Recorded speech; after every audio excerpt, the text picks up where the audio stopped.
Yeah. Okay, good afternoon, ladies and gentlemen. Welcome to the first session of Recycled Architecture virtual talk series hosted by the Middle East innovation leader and pioneering force for sustainability, BIA, in collaboration with Khazan Park. BIA's ventures range from waste management and renewable energy to sustainable transportation and environmental consultancy. Their new headquarters is set to launch at the end of this year, is an architectural marvel and by far the office of the future that emulates the company's twin-pillared strategy of sustainability and digitalization. Prior to the talk, I would like to introduce and call on our virtual platform, Mr. Khalid Al-Huraymel, who is the Group CEO of BIA and has been instrumental to the organization's journey. Please, Mr. Al-Huraymel, the virtual stage is all yours. Good afternoon, everyone, and thank you for joining us for the first episode of BIA's Recycled Architectural Virtual Series. Over the next 6 weeks, we will have a new discussion each week with renowned and inspiring figures to explore sustainability in architectural and design. First, a little background about myself, BIA, and the reason behind hosting this series of virtual discussions. To those that do not know me, I am Khalid Al-Huraymel, Group CEO of BIA, the Middle East sustainability pioneer. Sustainability and digitalizations form the foundation of everything that we do at BIA. Our new headquarters will embody this ethos and set a benchmark for smart and sustainable buildings of the future. It is also an architectural marvel that mirrors the surrounding sand dunes to blend into the natural desert landscape, a LEED Platinum building powered by renewable energy and employs the highest standard of sustainability practices.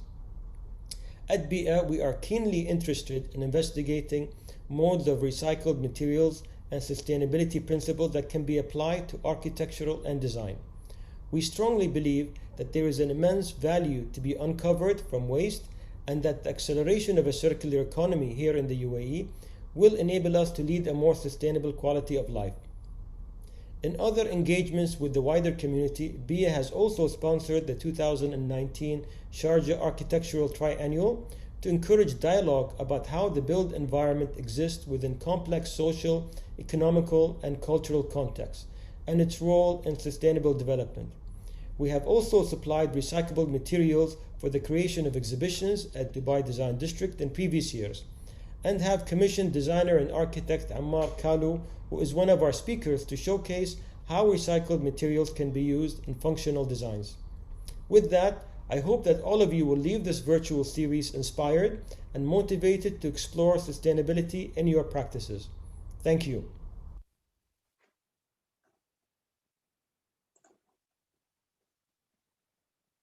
Thank you, Mr. Al-Huraymel, for this introduction. Today, we are delighted to talk to Mr. Vladimir Yavachev, who has studied film and photography at New York University while working for the past 30 years with the acclaimed, internationally known artist Christo and Jean-Claude. He has been involved in all of their large-scale artworks in various capacities, including but not limited to the Umbrella in Japan, wrapped Reichstag in Germany, wrapped trees in Switzerland, the gates in the USA, the floating piers in Italy, and the London Mastaba. He's currently working on realizing Christo's and Jean-Claude l'Arc de Triomphe, wrapped in Paris, scheduled for next year in September. Before we start, important notice to our audience: if you have any questions, please go ahead and write them on YouTube comments. I'll be very happy to read them at the end, and then we can have your answers by Vladimir. Now, before we delve into our main questions, Vladimir, please tell us a little bit about yourself and your journey thus far.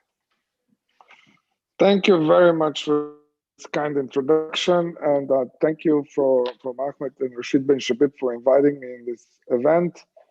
And I just want to go quickly through the slideshow to show what, for the audience that is not familiar with the work of Christo and Jean-Claude, to see visually what their works looked like. and how it relates to, most of the time, it's about actually recycling the materials after the project is done. In some occasions, it has been using recycled materials to make the artwork itself. So if you can go to the next slide, I will show you that this is in 1962. Christo and Jean-Claude did the wall of oil barrels, the Iron Curtain, which was a poetical response to the Berlin Wall, and it was which was built in 1961. Just a little more background: Christo was born in Gabrovo, Bulgaria, in 1935 on June 13th, and Jean-Claude was also born on June 13th, 1935, but in Casablanca, Morocco, and they met in Paris in 1958. So of course, this was very personal to Christo because he came from a communist country and he escaped. He was smuggled on a train and snuck on a train between Prague and Vienna, and he was a political refugee, an illegal alien in the United States as well. He was very proud of that he was an illegal alien for a number of years. And he was also not a he was stateless for 17 years. Stateless, it's a passport where you have no nation. It's called nonsense passport sometimes too. And he was stateless for a very long time.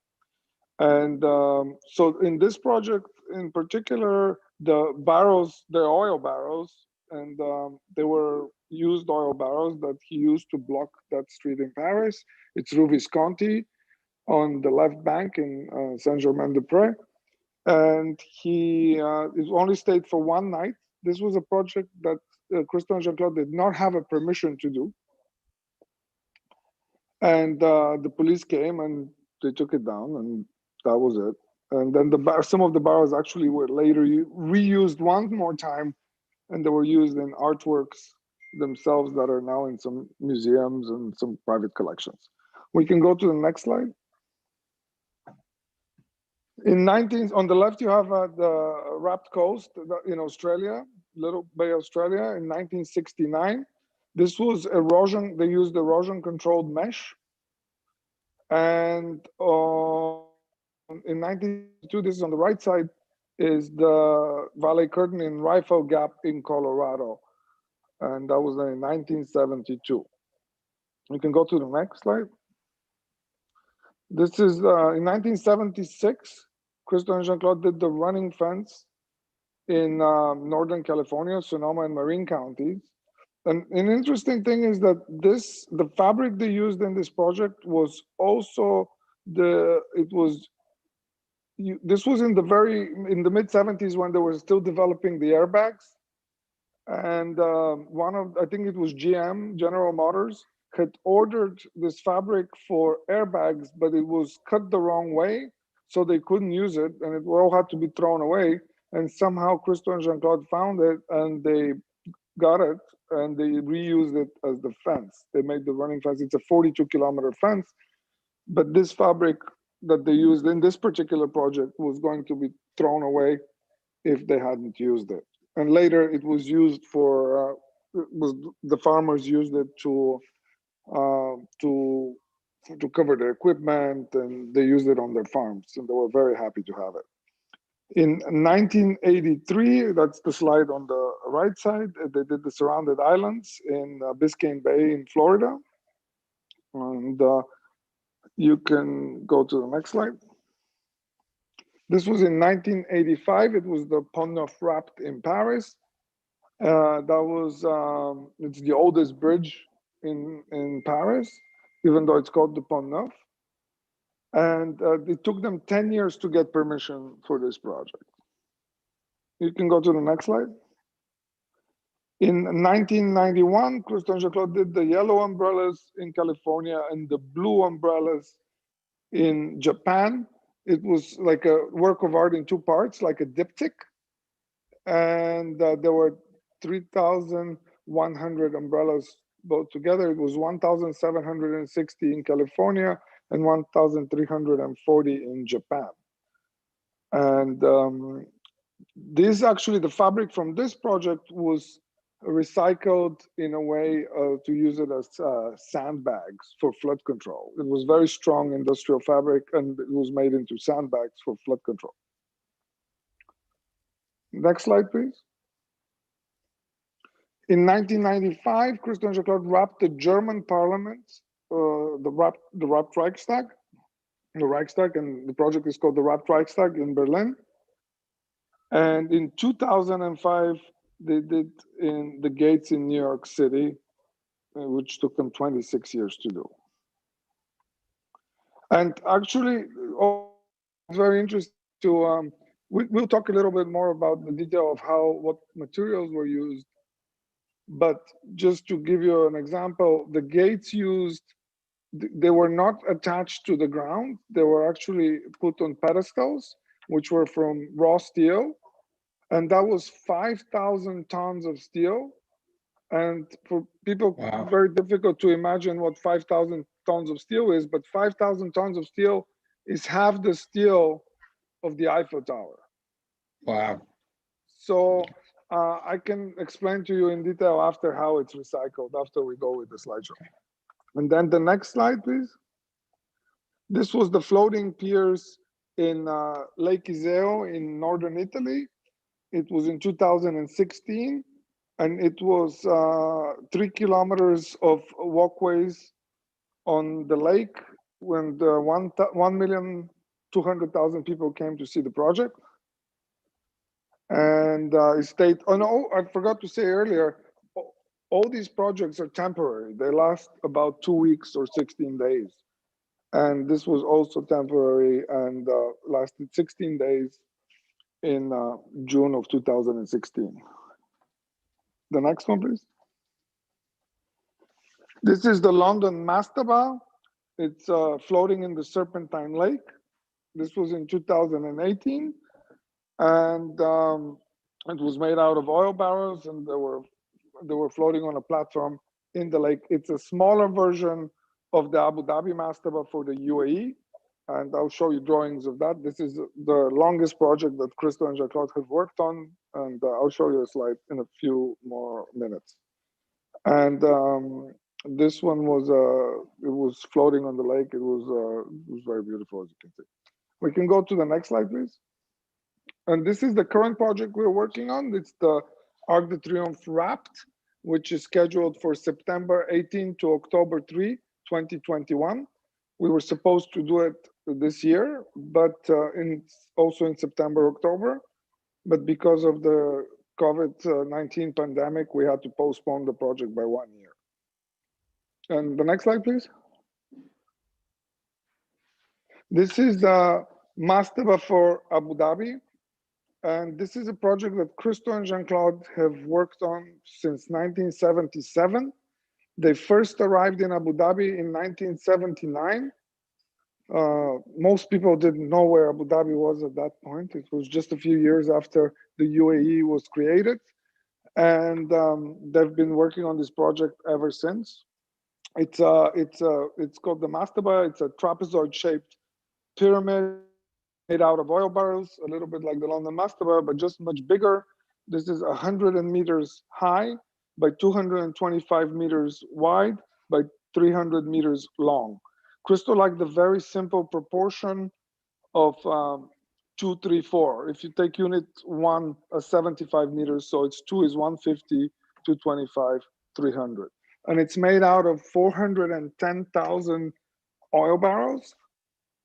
And it's like a mosaic that it's hollow inside. It's not solid. It's hollow inside, and it's like a tiled mosaic of barrels in multicolored mosaic. It's in about 9 different colors that are on it, the barrels. And we hope to get permission someday and realize that project in Abu Dhabi. So this is what I have for the slideshow, and now I can start with your questions. Okay, first, thank you so much. Very interesting and quite impressive. Now, let's delve a little bit into, on a deeper level. So what is your philosophy on the role of recycling in architecture, and how do you apply that in your installations? I mean, it's not my philosophy, it's Christo and Jean-Claude's philosophy. I work for them. both died. But you've been with them for 30 years. Yeah, I know. I mean, Jean-Claude died in 2009, and Christo died this past May. But their philosophy all their life was, of course, one thing is to be environmentally conscious, and of course, everybody today is very in vogue to be environmentally conscious. But they've been for a very long time. Their son is a big environmentalist, but also for them, because all these projects, they have no sponsorship. It's all done with Christo and Jean-Claude's money. They create works of art and they sell them, and with the money, they build the projects. There's no outside sponsors, there's no grants or anything of that sort. So for Christo, he always joked that he was raised Marxist in Bulgaria, and he used the capitalist system to the very end. It was also very economical, because a lot of times you either, for like Visconti or for the running fence, you get the material you need that was done before. It is, if it's applicable to the work, it's much less expensive, it's much cheaper. Or after, all of these are industrial materials, and they have value as such, even after they've been used for 2 weeks. So, for instance, that I told you, the 5,000 tons of steel that we had bought to put the feet of the gates, as the feet, it was pure, like we actually sold it for almost the same money that we bought it for, because the price of steel just went up. There were, at that time, there was like a building boom in the year between we bought it and we sold it. And so it's very economical. And these industrial materials have their own value on even after they've been used, because it's not like clothes or a used car. It's more, they go back to the industry to be used as what is used in the industry. For instance, the floating piers as well, we had this, the floating piers were made of these HDPE cubes, which is from the petrochemical industry. And I think the material even came from I think it came from Saudi Arabia, but not from the UAE. But they had the cubes we made from pure HDPE, which usually is not used pure, it's usually mixed with other things. And immediately after the project, they were shredded, made into pellets, and recycled as new material. Even it wasn't even as a recycled material, it was like new material, because there was nothing mixed and they knew what was in that material.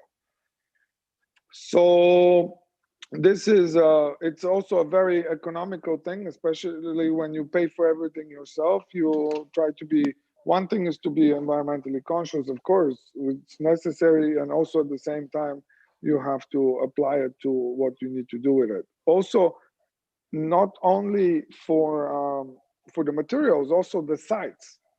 For instance, on the surrounded islands, the islands had a lot of trash in them. People, they were very decapitated, and people would throw a lot of things on the island, from refrigerators, stoves, bicycles, whatever. And the crew cleaned all that up, and they recycled the trash and went wherever it had to go. And Christo and Jean-Claude always said that they leave the site in the same or better shape that they found it in. Because it's also very political. You work with a lot of people, and you have to make everybody happy. But they're happy to do that. They were happy to do that very much, because it's great visually, it's great for the environment, it's great for the relations. I don't see a bad side of doing anything good for the planet, society, and the community. Okay, absolutely. In your opinion, I mean, the audience also would like probably to understand that recycling means automatically sustainable. Where do you stand with regard to both? Well, I'm not an expert on recycling. I just. Yeah. But for you, I mean, from your perspective, yes. I know a lot of. It's. I don't even quite understand the question. I mean, it's like recycling means either either, I mean, for I don't know, I'm the first speaker of this series. I don't know what you other speakers have who are planning to say or they will say in the future. But also for a lot of people, a recycled architecture means to take something that was used for something else and what it would be used in the future. You know, it's using some material, or in our case, it's a little different. That's why I was But that's why surprised I when wanted you. Ahmed, yeah, that's yeah. Yes. When Ahmed and Rashid bin Shabib called me, I said, but you know, we don't use recycled things most of the time to create the project, but because the projects are temporary, they're there Yeah. for 2 weeks. Yeah. We even before the project is realized, we already know where the materials are going after. So everything is planned to be recycled and shopped where we get the best price for the steel. Sometimes we sell it before we even used it, and they know they're going to get it after the project. Also, it's the same with the fabric. Is used in many different ways because it's industrial fabric. Sometimes it's erosion control mesh, like in the Wrapped Coast, which went back to it's basically fabric they put over the fields in order to protect the crops from being blown by the wind.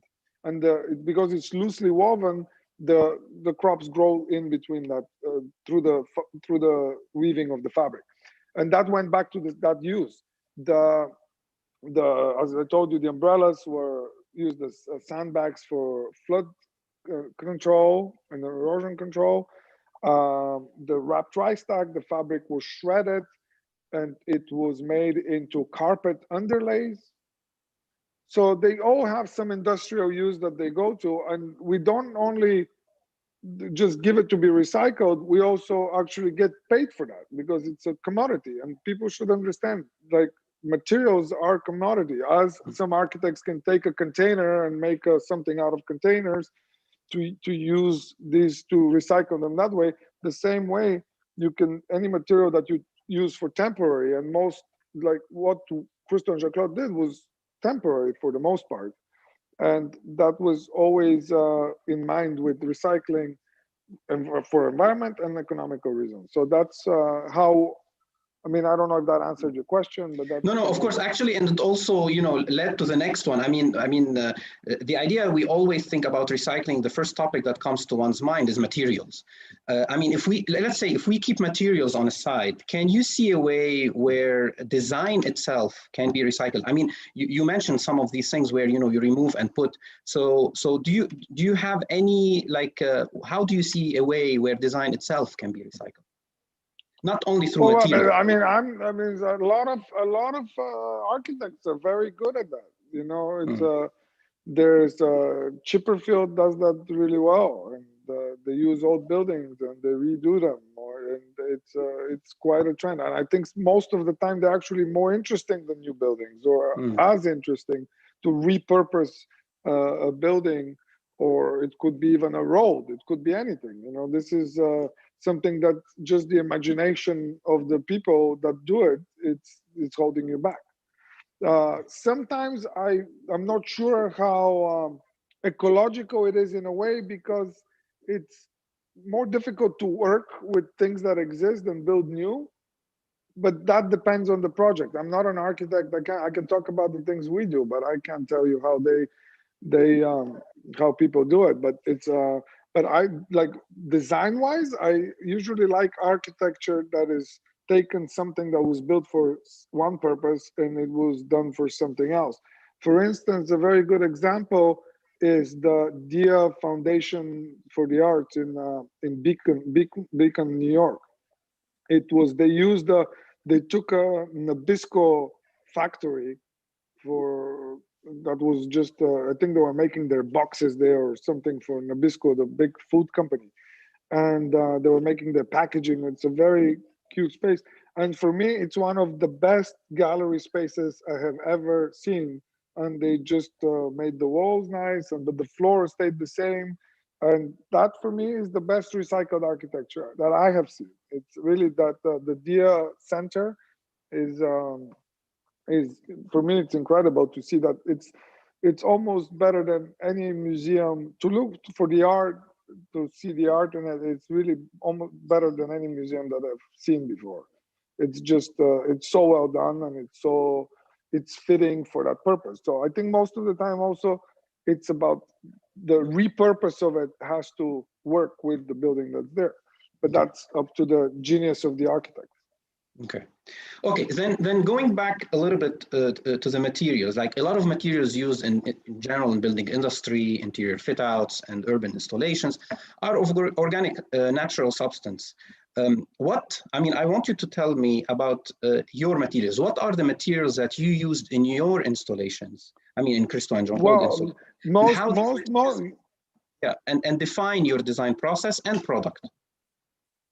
Well, most of this, I mean, because the industrial materials, there's not cotton, it's not hemp, it's not wood, they're not natural materials. Most of them we use either it's steel, aluminum, or fabric, which is most of the time it's either nylon or polypropylene.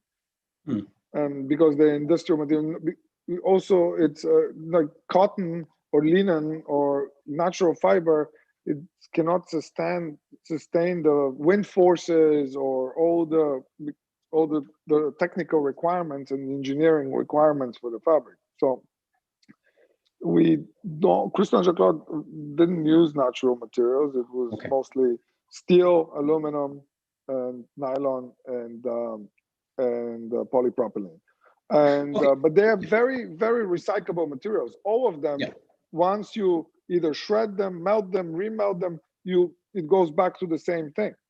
And aluminum is precious as aluminum. As we know, we throw our aluminum bottles in the recycling bin, which are reused. It's the same thing with the steel, and also with the fabric, which is shredded. Sometimes it's shredded, depending on the structure of the fabric, as I said before. Sometimes it's too loose to be used for anything else, but sometimes it actually can work as the sandbags for flood and erosion control. But this is most of everything went back to the industry it came from. Okay, then Vladimir, tell me how these materials, for example, affect and define your the design process and product. I mean, do you have any stories for us that you can tell about how, for example, this type of material has affected the design itself or the design process? Well, it's sometimes, of course, Christo and Jean-Claude have been doing this for a long time, so they have a sense of what they want, especially in the projects that use fabric. What they want, what type of fabric, what weight of fabric, what's the porosity of the fabric. And for instance, the fabric for the wrapped Reichstag, which is also similar, it's almost identical to the fabric for the Arc de Triomphe.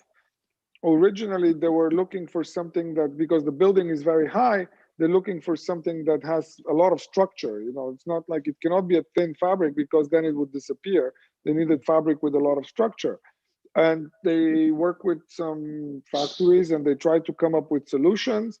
And actually, the fabrics always exist for something else. It's just a question of finding what that fabric existed for before.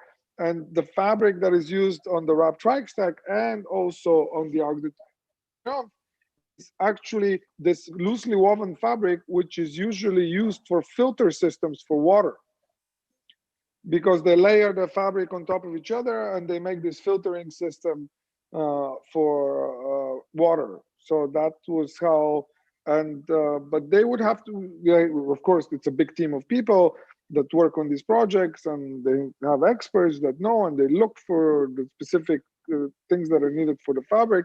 But that is how they come up with the end product. But sometimes, for instance, like with the running fence or with the wrapped coast, it was fabric that they just took because it was easily available and it existed. And Christo liked it, and especially with the running fence, it was something that it had this shimmer, that airbag family. That was a complete coincidence that worked really well, and they were very happy. And the thing is that they had woven the fabric for these airbags, as I said before. They had woven it in this, like in a little too narrow direction, so they couldn't. It was too narrow to sew the airbag, so it needed to be the other way around. So it was a very small detail in the manufacturing process and they had made like hundreds of thousands of square meters of this fabric, and it was reused for the project. But it's and sometimes it works, and if it doesn't work, because Christo and Jean-Claude were very, as artists, of course, they were very detail oriented, and they wanted it to be exactly like they would like it to be. So, and sometimes it would work, and they would find something that existed and they can use. Sometimes it has to be a little modified, but that's like the general process. Okay, then Vladimir, tell me, I mean, in the time that you were working with them, state for us like one environmental opportunity or at least a challenge that you had to face while designing or constructing an installation. Well, the environmental challenges are in the projects are usually related to the wildlife around the project. If we're talking about like in that way, and they were always very conscious. It's sometimes it was the birds, and as with the Arc de Triomphe, we had a Cresteral falcon that's nesting on the Arc. So originally the project was planned to be for April of 2020, this year. But then we were alerted by a LPO organization, which is the bird protection organization in Paris, that there is a Cresteral falcon that nests on the Arc de Triomphe. And the nest is not like a nest like you imagine in the movies, but was actually in a crevasse underneath the boot of a general on the frieze of the Arc de Triomphe. So the nest could not be disturbed or moved. So we decided to postpone the project because the nesting season was from February to June. So that's why now the project will start work in July. So it doesn't interfere with the nesting season of the Cresteral falcon. And on most projects, we've had some things we have to mitigate or address with the birds, or for Florida, for instance, for the surrounded islands in Florida was the manatees, which are this, I think they call them sea cows sometimes. It's this, they kind of look like a seal, but they're even bigger. And the manatees were a big concern because they're native to the Biscayne Bay. And they were worried that the fabric that would float on the islands would interfere with their mating season and with their natural habitat. So they did a test. They put in a pool. They covered half of the pool with the fabric.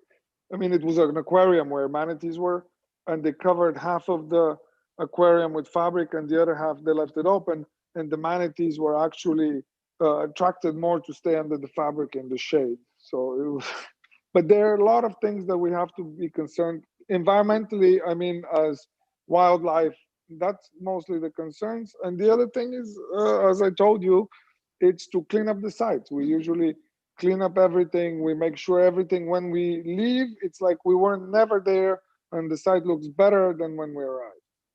Yeah, I think that's actually impressive. I mean, that's for me, I really like that. So even, which actually, it's like doing the opposite. So after you use the site is cleaner. Yes. Yeah. Except on one project, there's one project that is the Valley Curtain in Rifle Gap in Colorado, the orange curtain that you saw in the picture. The foundations were made out of concrete. And can we see that? Can we see that just to know which project? Sure. Please, sure, guys, can you show us that? Yeah. I think they fell asleep. No, I'm sure they're behind you. There. You can go back a couple of slides. One more, and one more. It's one forward. That's it. So there was, because the Valley Curtain is the central, the cable that spans from one end to the other is the central span of the Brooklyn Bridge. Very large. In pictures, it doesn't translate so well. I've been there. I was not even born when this project happened. I'm born in 1973. This happened in 1972. But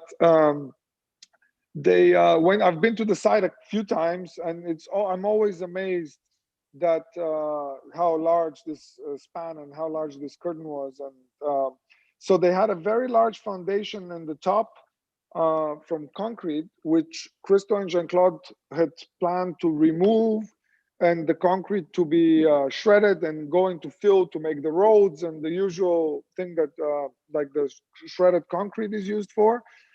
But the community asked them to keep it as a memory of the project.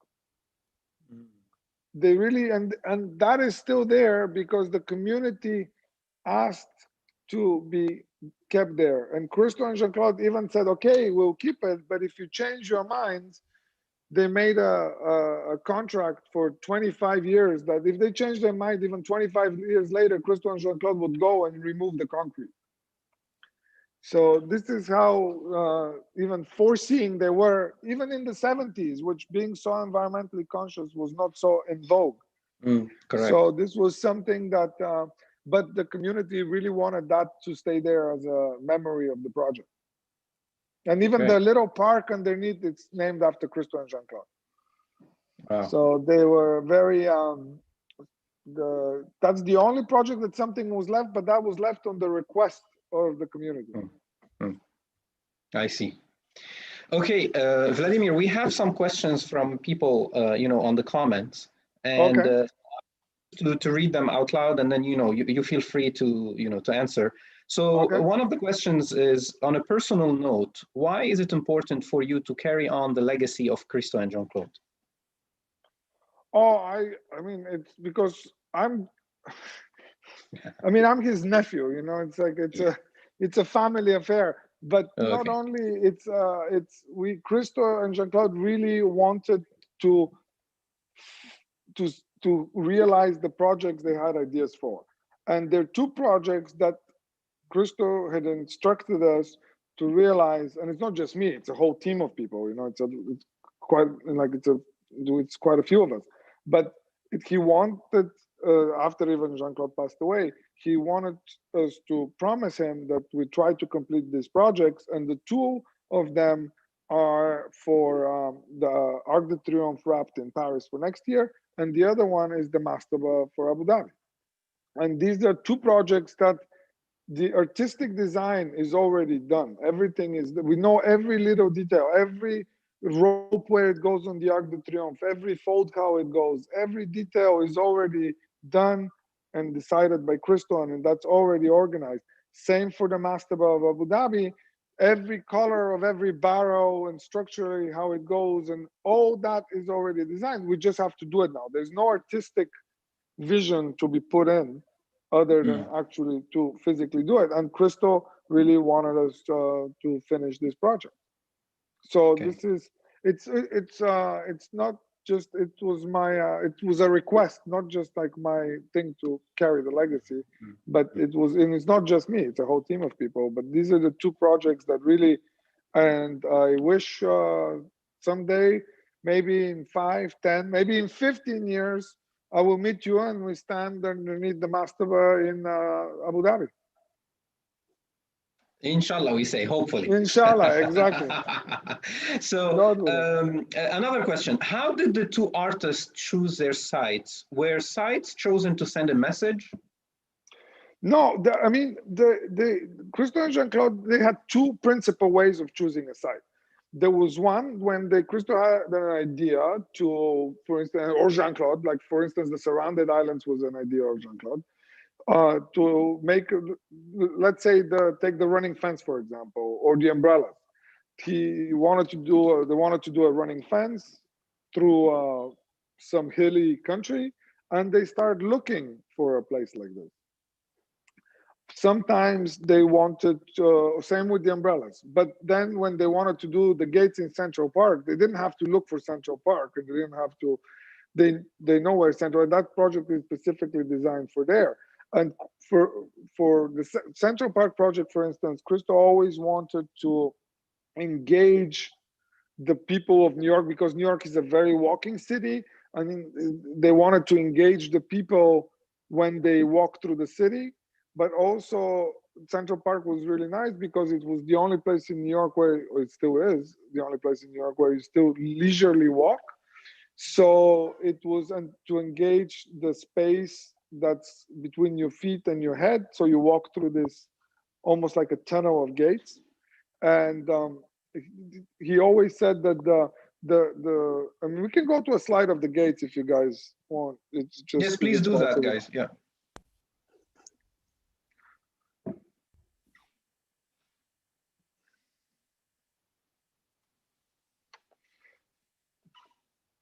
Yeah, here, there.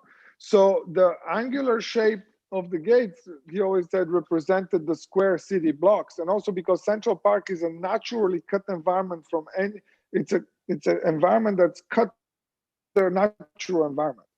It's surrounded by square blocks. It's when you look at an aerial image of Central Park, it's just a rectangle within Manhattan in the city. So the gates themselves represented the city blocks, and the fabric that was hanging from the top horizontal bar was almost like the organic nature of the park. So this was, on this slide, since you have it, it's also the Reichstag. The Reichstag is a very politically charged building. It was it was burned in the 30s, and it came to the rise of Hitler came through that fire.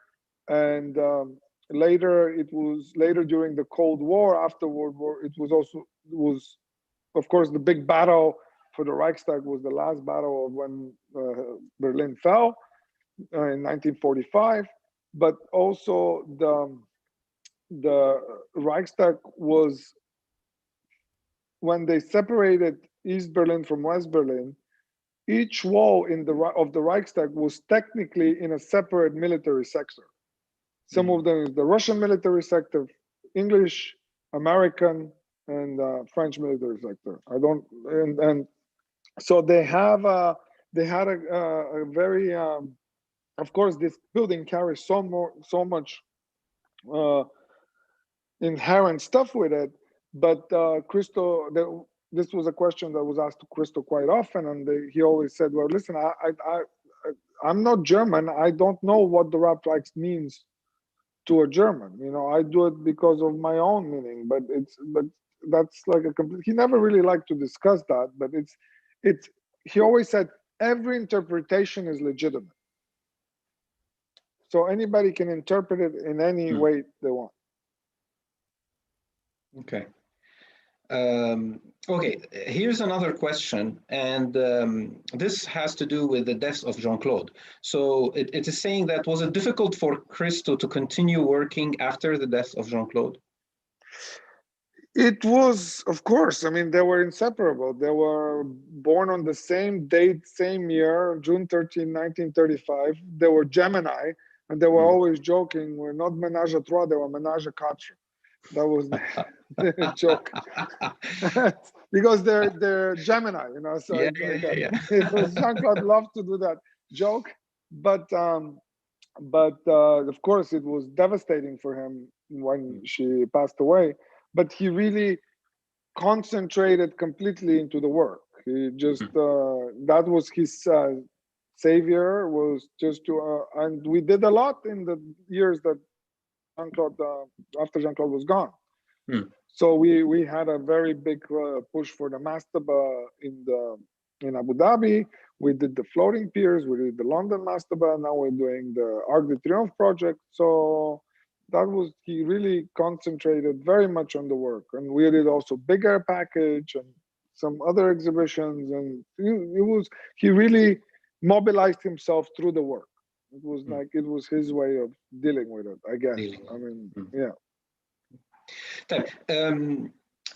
Do you, as per your knowledge, do you know if the artist had a personal favorite, maybe something particularly sentimental, an installation that was favorite for them? And of course for you, I mean, later I will ask if you have for you. Of their projects, Jean-Claude had the best answer for that. She would ask the person who asked the question, do you have any children, or how many children do you have? Or if they say, no, we don't have children, it's like, well, how many brothers or sisters do you have? And then she would say, ask your mother who is your favorite child. They were really, the projects were their children for them. So it was a very they would never, it was like, it was, or at the end they would say it's the next one, you know, because it's done, it's finished, and then you go on to the next one. So that was. What about yourself? I mean, do you have a favorite? I Well, mean, I'm adding that. There was not, involved on the project since '91. Of course, I have my favorites. But it's also, it's not just. Of course, it's one thing is visually, because no matter how involved you are, at the end when you build it and you look at it, you're like, oh wow, you like, no matter how involved you are, at the end when you see it, you're still like in awe. Even you know every detail of the project, you know everything, but you're still in awe. So, and they're for different reasons. Some are emotional reasons, some different memories, or visually. So it's like I'm connected to every one of them in different ways. So I can't really say. Also, it's difficult for you then. Okay, understood. Okay then. I mean, I think because we are also running out of time. Vladimir, any closing thoughts on design and recycling, or on, you know, or what can you tell to our audience? I mean, it's all within us. You know, it's, you do what, even no matter how small it is, or even if it's taking a cup and repurposing it into something else, or taking a building or using something and then giving it to somebody else to use it. It's all at the end is up to us and the personal responsibility, and that's the way to go forward with that. I think it's the as long as we all have it and carry it in us and do it on everyday basis, and it could be as little or as big thing, it still makes a difference. That's kind of the only thing I can say. Okay. Beautiful, beautiful. Thank you so much, Vladimir, for your time and for, you know, in this insightful and very informative presentation. I personally enjoyed it very much. Thank you very much for all the audience that listened to us, and please make sure that next week you tuned in also for the next talk, and have a good day. Thank you. Thank you. Bye-bye.